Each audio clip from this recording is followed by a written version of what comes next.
Hey everyone, Couch Investor back to another video for today, back with some more Palantir news. Now, while everybody is still waiting for the confirmation, or should I say, the announcement of the NHS contract, we had some other news with regards to the company, which I think should still be taken as a big positive.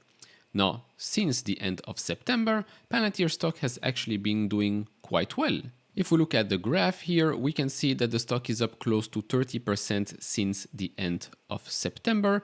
But I do want to point out that previously, when we were close to that $19 mark, we were heavily rejected there. Now, back then, RSI was overbought. Currently, we're still under $18. We're still not overbought, so there might be some more leg up. Of course, we're still yet to get the new CPI numbers that will probably dictate the market. But so far, so good. Now, with regards to Palantir, the stock as a whole now has a market cap of $38.3 billion. It's up 177% year to date. And since last year, it's up 120%.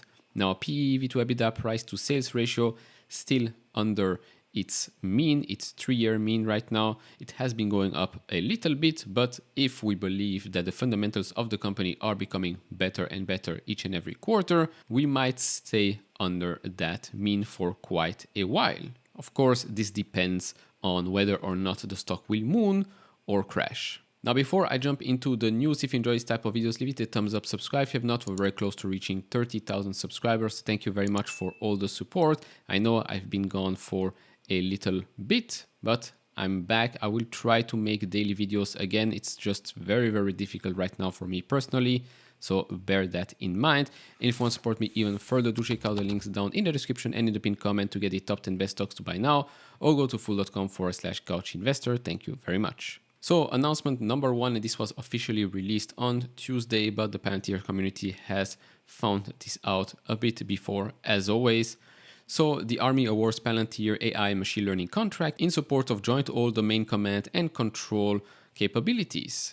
So the contract posted to the Department of Defense contracting website last week is worth up to $250 million through 2026. Which is approximately $83 million a year, which, by the way, is also the same amount as the NHS contract, just so you know. Now, they say here, we're honored to expand our partnership with the Army to continue delivering the most innovative technologies and advanced data applications across the armed services. Maturing new concepts for how we deploy solutions in different contexts is key to maintaining our nation's competitive advantage, and we appreciate the opportunity to support this mission. Now, of course, it's important to remember that you will not see the full impact of this deal, just like many others that were announced not so long ago. You will not see the full impact of those contracts, of those deals in the short term. You will see the impact of it in the long term. Then we had this announcement: Palantir Technologies and PwC collaborate to accelerate operational transformation. So the alliance will see PwC leverage Palantir Foundry, the platform for integrating data analytics and operations, and Palantir's artificial intelligence platform, AIP, to help clients identify and action strategies for value creation and operational transformation.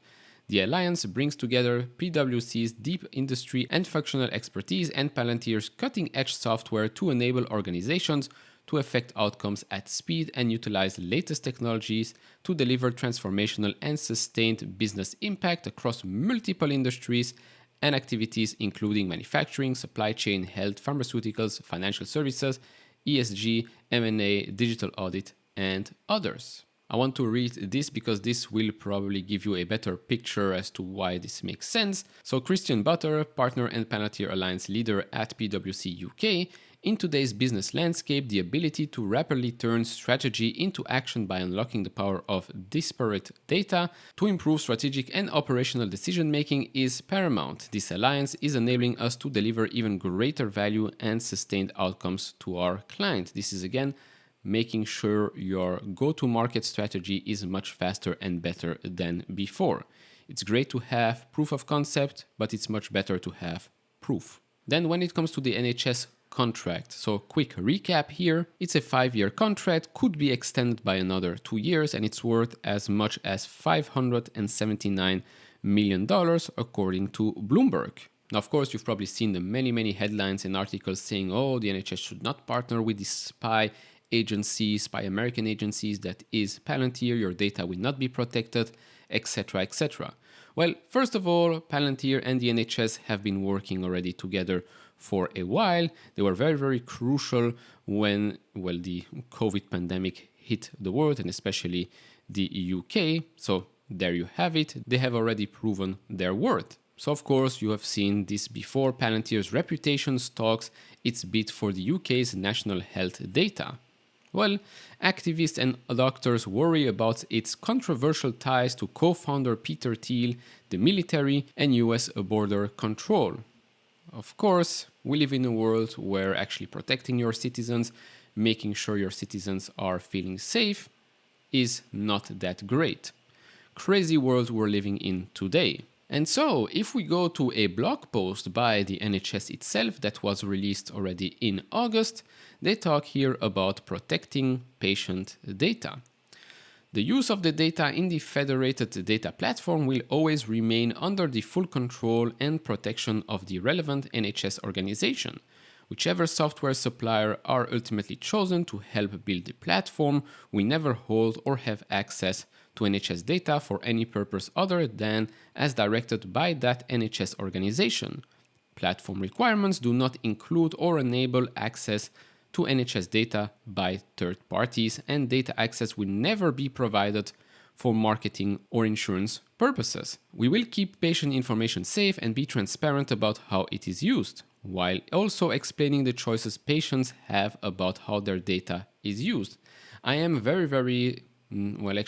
I'm not surprised at all at the noise we're hearing when it comes to the NHS and the Palantir. Probably the deal, the contract will probably be sealed sooner rather than later.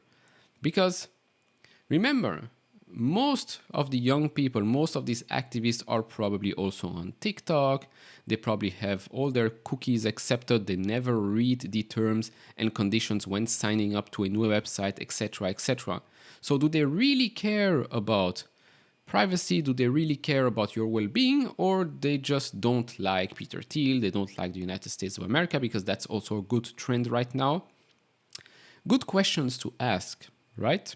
And so that's about it for me with Palantir news in this video. Of course, the stock will do what the stock will do. The market will probably push all stocks down or up depending on the CPI report, because that might influence the Fed whether or not they will make another rate hike or they'll pause it yet again. Remains to be seen. But as a whole, right now the momentum is definitely with Palantir. I think the company is doing everything it can right now. Could it do better things? Yes, but hey, let's wait and see what Q3 brings. Hopefully they won't remove more information out of that presentation, but they'll add a bit more. That is always better than the other option. As always, do share your thoughts down in the comments below. If you enjoy this type of videos, leave it a thumbs up, subscribe if you have not, and I'll see you all in the next one. Bye bye.